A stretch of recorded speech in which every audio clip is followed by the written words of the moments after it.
अस्सलामु अलैकुम and very good morning from Prague. आज जी मैच का रेस्ट डे था हमारा, सो हम निकले हैं। जावेद भाई आए हुए थे पाकिस्तान से, हमारे एक मोस्ट मैनेजमेंट के भी हिस्सा रहे हैं और मैं मोस्ट सीनियर भी बनते रहे हैं। तो प्राग में ही रह चुके हैं काफ़ी अर्सा माशाल्लाह से। उन्होंने मुझे आज इस प्लेस का विज़िट कराया। तो जो मैं कहता हूँ कि मुझे शहरों में नहीं आता मज़ा, दम घुटता है। तो ऐसी जगहें होती हैं जहाँ पे मेरा भी जो कहते हैं ना तबीयत खुशगवार सी हो जाती है। और शहर की गूंजा गांजी जो है वो दूर पड़े हुए हैं। मेन शहर तो मेरे ख्याल से उस साइड, हाँ जी उस साइड होगा जो मेन शहर है प्राग का। और ये थोड़े से आउटस्कर्ट्स पे भी आए हुए हैं। यहाँ पे नीचे मैं जूम करके दिखाऊं तो डैम भी है रिज़र्व्ड, इसके बारे में कुछ हमें हमारे जावेद भाई भी बताएंगे। जावेद भाई अस्सलाम वालेकुम। अस्सलाम वालेकुम रहमतुल्लाहि व बरकातुहू। क्या हाल है जावेद भाई आपके? अल्हम्दुलिल्लाह, शुक्र अल्हम्दुलिल्लाह, ठीक ठाक। आप कैसे हैं? अल्लाह का शुक्र अल्हम्दुलिल्लाह। ये प्राग 6 का इलाका है। अच्छा जी। और इस जिस जगह पे हम खड़े हुए हैं इसको देवोका शारका कहते हैं। अच्छा और छोटा सा रिजर्वायर बनाया हुआ है क्योंकि ये एरिया अगर बैक की तरफ चले जाएं तो थोड़ा माउंटेनस टाइप है, थोड़ा बहुत। और तो उसकी वजह से कैचमेंट एरिया है, पानी कलेक्ट होता है। तो उस पानी को प्रिजर्व करने के लिए, और यहाँ पर चूँकि बीच भी आपको वहाँ पर आपको बीच नज़र आएगा, वो सामने जो क्यूब की बिल्डिंग है उसके नीचे छोटा सा इन्होंने बीच बनाया। प्राइवेट बीच भी है। अच्छा जी। और जो पब्लिक बीच है वो भी यहाँ पर मौजूद है। और दूसरी साइड जो है बिल्कुल अपोजिट फ्रॉम आपकी बैक साइड पे एयरपोर्ट है। ये जो सामने दरख्त है, दरख्त के बैक साइड पे जितना भी एरिया है अच्छा। वो एयरपोर्ट का एरिया है, नियर बाय है। जस्ट 5 मिनट की ड्राइव भी नहीं बनती यहाँ से।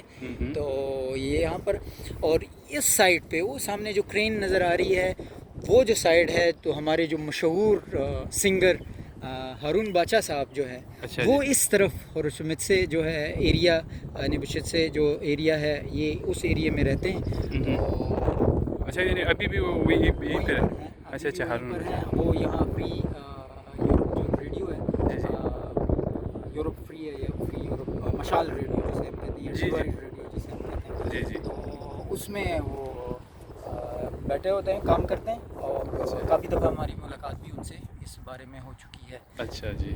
वैसे वो पश्तो म्यूज़िक से रिलेटेड है? पश्तो म्यूज़िक के लेजेंड और पाइनियर जो मॉडर्न गज़ल, या जिसे हम टप्पा कहते हैं, या जिसे हम अपनी लुगत में जिस तरह पहला जो आपने शायद सुना होगा रहीम शाह की आवाज़ में, जी फिर जी जी। अल्ताफ़ राजा ने भी गाया था वो, पहले तो कभी कभी गम था।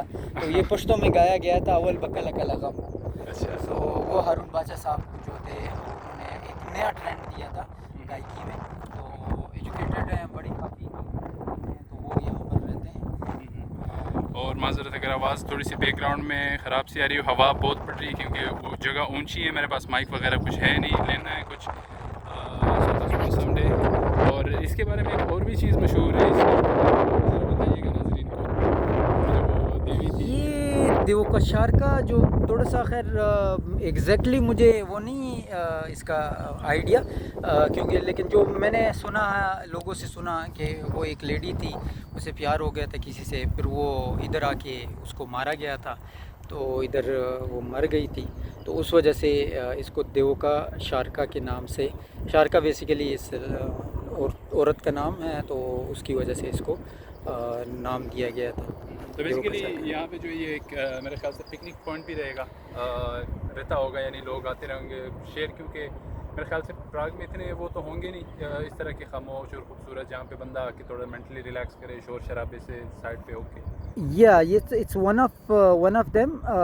देवोका शारका है आपके पास यहाँ पर। दीपू हुस्तिवार की साइड पे हुस्तिवार लेक है, वो बहुत प्यारी है। हाई की तरफ आपको कुछ इस तरह के स्पॉट्स मिलेंगे। तो आउटस्कर्ट्स हैं सारे के सारे, और बहुत प्यारा आपको नज़ारा मिलता है। उन जगहों से भी आपको बहुत प्यारा नज़ारा विद इन द सिटी अगर आप बात की जाए तो सेंट्रल म्यूज़ियम के साथ दो जगहें हैं।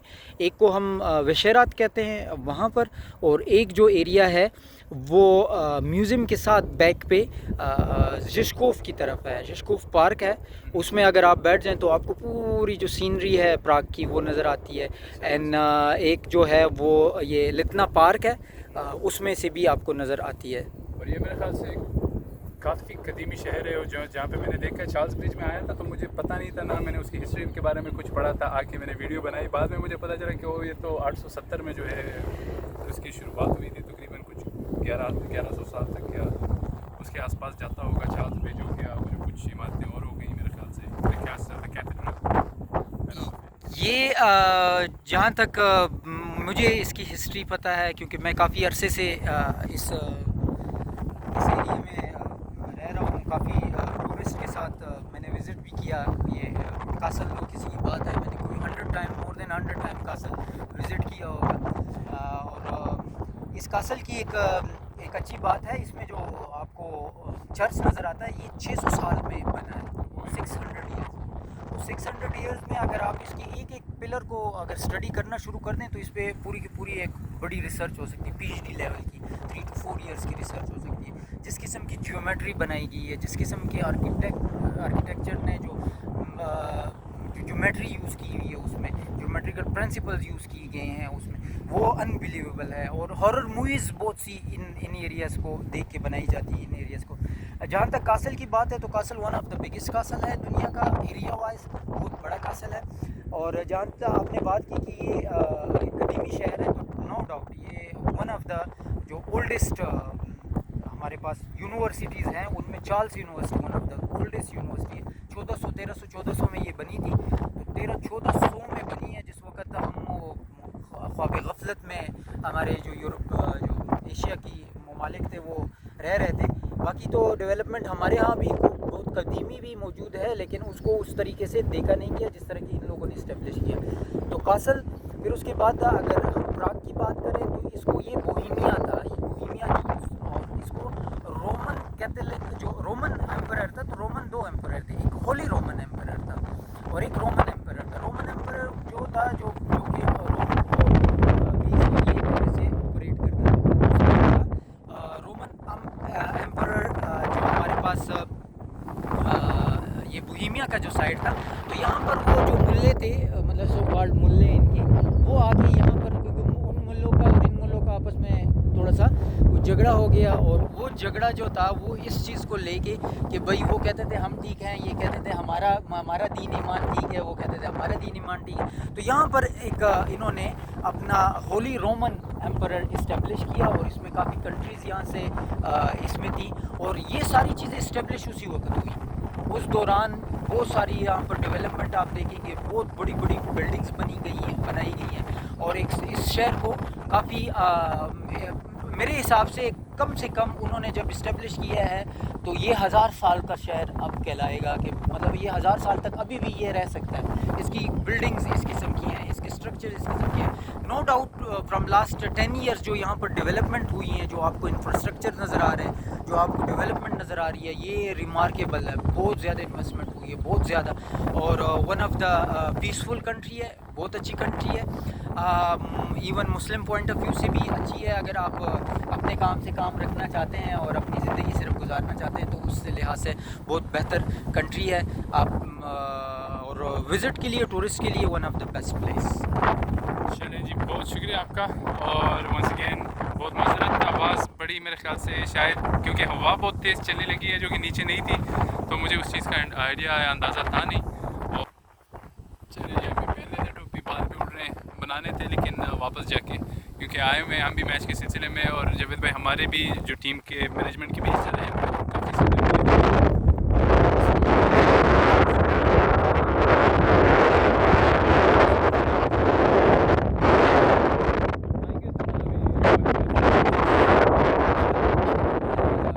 पूरी कोशिश करूँगा कि आऊँ और आपको